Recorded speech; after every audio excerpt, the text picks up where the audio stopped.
seja bem-vindo ao programa Ponto de Vista. Hoje vamos falar sobre a inclusão das pessoas com deficiência e o trabalho de duas organizações que se dedicam para tornar a sociedade cabo-verdiana mais acessível e acolhedora. A inclusão é um compromisso com a dignidade, respeito e igualdade. Para abordar sobre esta e outras questões em torno da inclusão das pessoas com deficiência aqui no país, tenho no estúdio duas ativistas sociais que, através das associações que dirigem, têm construído pontes que unem as pessoas, independentemente das suas limitações, garantindo que ninguém seja deixado para trás. Pelo trabalho que realizam, ambas foram merecedoras de premiações e distinções. Passo a cumprimentar a Teresa Mascarenhas, que é presidente da Acarinhar, Associação das Famílias e Amigos de Crianças com Paralisia Cerebral, que conta com 16 anos de existência. Boa noite, senhora Teresa. Muito bem-vinda ao programa Ponto de Vista. Boa noite. Muito obrigada, senhora jornalista. Começo por cumprimentar também telespectadores, a doutora Isabel também é minha colega da caminhada, e muito obrigada pelo convite. Igualmente, cumprimento a Isabel Muniz, presidente da Colmeia, Associação dos Pais e Amigos de Crianças e Jovens com Necessidades Especiais, fundada em 2014. Boa noite, senhora Isabel Muniz. Bem-vinda também ao programa Ponto de Vista. Muito boa noite, senhora jornalista. Cumprimentar a minha colega do painel e a minha colega também nesta caminhada. Cumprimentar os telespectadores em casa e agradecer o convite que nos foi formulado. E assim vamos dar início ao nosso programa de hoje. Para dizer que dados do censo de 2021 indicam que foram registradas mais de 47 mil pessoas com deficiência aqui em Cabo Verde, sendo que 61,8% são mulheres e 38,2% homens. Sabemos que muito se fez até esta parte em prol dessa camada social, mas ainda muito falta fazer para uma plena inclusão social das pessoas com deficiência. Não é, senhora Teresa? Pois, a inclusão é um processo, mesmo nos países desenvolvidos, não é um produto acabado, porque exige respostas adequadas, específicas para cada tipo de deficiência, porque cada tipo exige uma resposta adequada e, por outro lado, cada caso é um caso. Por isso que a inclusão é um processo inacabado. Em Cabo Verde, várias iniciativas das ONGs, graças a ONGs que desde há mais de 30 anos estão a trabalhar nesta área aqui em Cabo Verde, também com o apoio do governo e da sociedade cabo-verdiana, muitas coisas já foram feitas, mas ainda estamos muito longe do desejado. Isabel Muniz, enquanto ativista social também, com vários anos atuando neste campo, como é que vê a inclusão das pessoas com deficiência aqui no arquipélago? Bom, como a minha colega disse, de facto a inclusão é um processo. Tudo que é processo passa para um desenvolvimento que tem que ser acompanhado.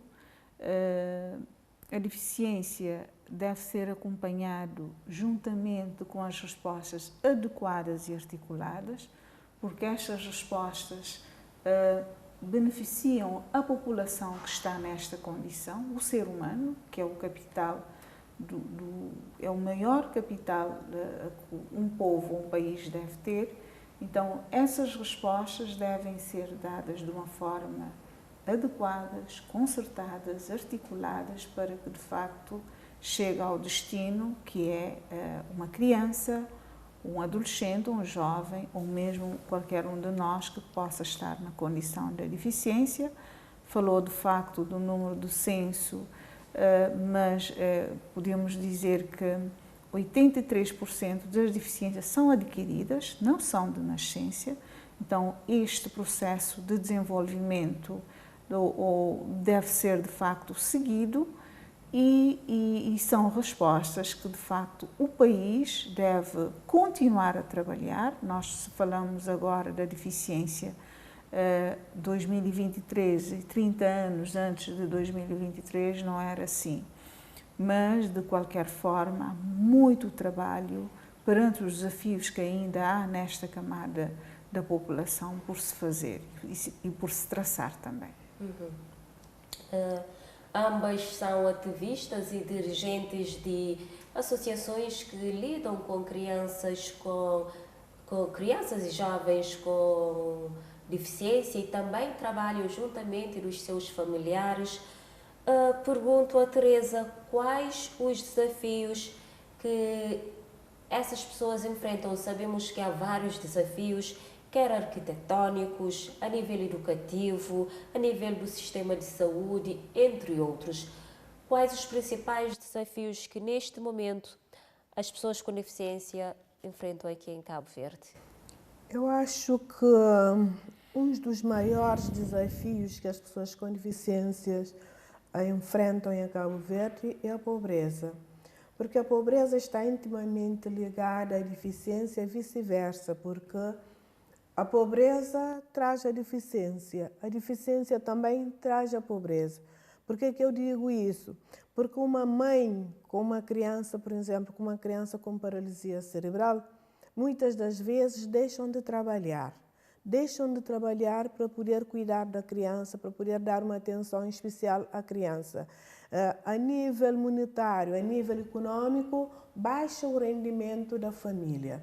E a pobreza também, muitas das deficiências resultam, por exemplo, a má nutrição, os cuidados perinatal e pós-natal.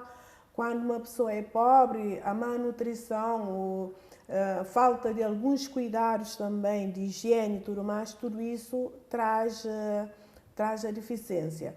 Então, quando há pobreza, uma família que tem uma criança com deficiência em casa, por exemplo, uma criança, falo da criança, por exemplo, com paralisia cerebral, precisa de uma cadeira de roda adequada.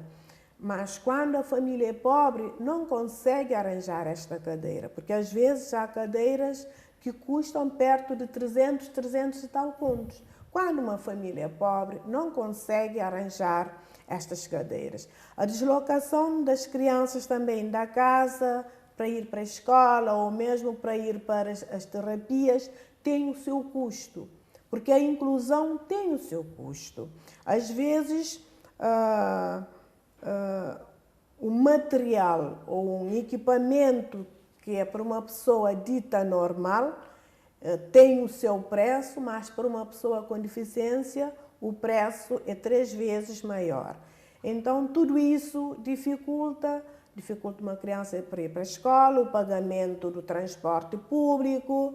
Se a família tiver uma viatura própria, utiliza a sua própria viatura para fazer deslocar. Mas quando a família é pobre, é o transporte, a deslocação, são os materiais de higiene, por exemplo, as fraldas, porque as crianças deixam de ser crianças, passam a ser adultos, e fraldas para os adultos são muito mais caros do que fraldas das crianças.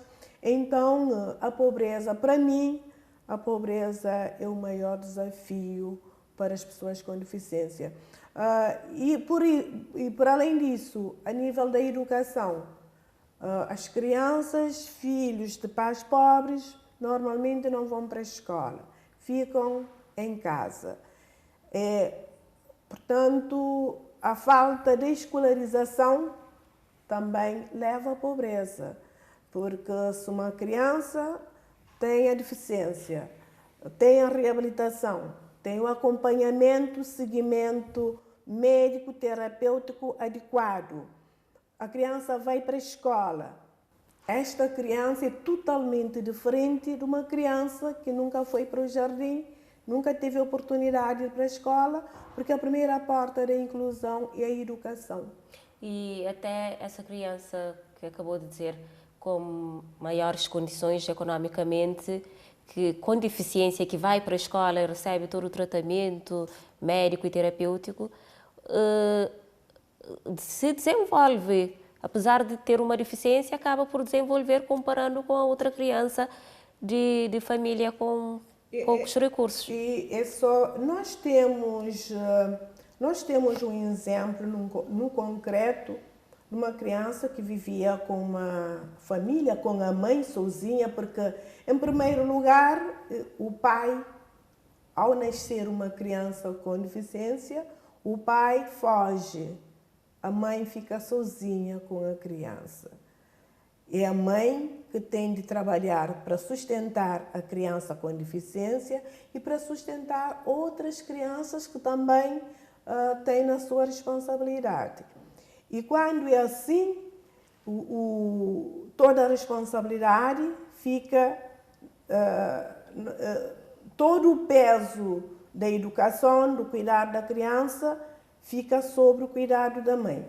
E a mãe sozinha, para fazer tudo isso, fica complicado. É diferente de que uma mãe que trabalha, que tem uma profissão, que tem um marido em casa, que ajuda, que cuida, o desenvolvimento é totalmente diferente. Como eu dizia no início, nós temos um exemplo de uma criança que vivia somente com a mãe. O pai abandonou logo ao nascer, nem sequer fez o registro da criança. Mais tarde, a criança na altura estava com 7, 8 anos. A criança foi abandonada pela mãe. E nós conseguimos incluir esta criança numa instituição. Aquela criança, naquela instituição, recebeu todo o apoio necessário. E em parceria com a Carinhar e com outras instituições, conseguimos trabalhar aquela criança. Com 10 anos, a criança começou a andar, a falar, e hoje aquela criança está no ensino secundário. Tudo isto mostra que a criança, independentemente da sua condição, se tiver todo o apoio necessário para a sua educação, para uma alimentação adequada, para as terapias acompanhadas, seguidas, com assiduidade, com pontualidade, a vida de uma criança é totalmente diferente.